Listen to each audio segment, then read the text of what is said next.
A takes twice as much time as B and thrice as much time as C to finalize a task. Working together, they can complete the task in 8 days.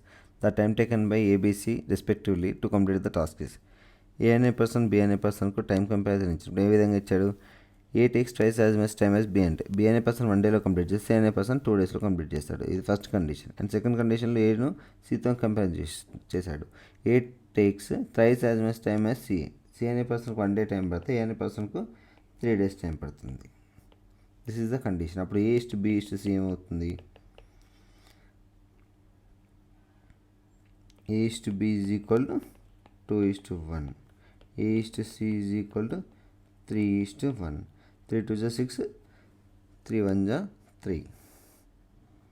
అప్పుడు A will be the 6:3:2. These are the days. అంటే ఏ అనే person ఒక work complete చేయడానికి 6 days పడితే B అనే person అదే work complete చేయడానికి 3 days పడుతుంది. సి అనే పర్సన్ అదే వర్క్ కంప్లీట్ చేయడానికి 2 డేస్ పడుతుంది. టోటల్ వర్క్ ఏముంది? Total work will be the 6,3,2 LCM 6. Efficiency of A అవుతుంది? ఏ ఎఫిషియన్సీ 6/6 అంటే 1. బి ఎఫిషియన్సీ ఏమవుతుంది? 6/3 అంటే 2 అవుతుంది. సి ఎఫిషియన్సీ 6/2 అంటే 3 అవుతుంది. ఎఫిషియన్సీస్ మనకు తెలుసు. మనకు నెంబర్ ఆఫ్ డేస్ ఇచ్చాడు. Working together they can complete the task in 8 days. మనకు టోటల్ ఎఫిషియన్సీ ఎంత? 1 + 2 3, 3 + 3 6. 6 యూనిట్స్ అనేది వాళ్ళ యొక్క ఎఫిషియన్సీ, ముగ్గురు కలిపి ఎఫిషియన్సీ. నెంబర్ ఆఫ్ డేస్ ఎంత? 8. 8 × 6 will be the 48 units will be the total work. ఈ 48 యూనిట్స్ అనేది టోటల్ వర్క్. మనకు వచ్చిన the time taken ABC respectively to complete the task అన్నాడు. ఇండివిజువల్గా అనుకోమన్నాడు. టోటల్ వర్క్ 48 ఏ ఎఫిషియన్సీ అంటే 1. అంటే ఏ ఆ వర్క్ కంప్లీట్ చేయడానికి 48 డేస్ టైం పడుతుంది. అదేవిధంగా బి అనే పర్సన్ ఎంత?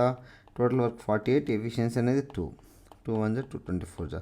బి అనే పర్సన్ ఆ వర్క్ కంప్లీట్ చేయడానికి 24 డేస్ టైం పడుతుంది. సి అనే పర్సన్ ఆ వర్క్ కంప్లీట్ చేయడానికి ఎంత టైం పడుతుంది అంటే 48. Total work by efficiency of C will be the 3. 3 1 3 16 days time పడుతుంది. 48 days, 24 days, 16 days.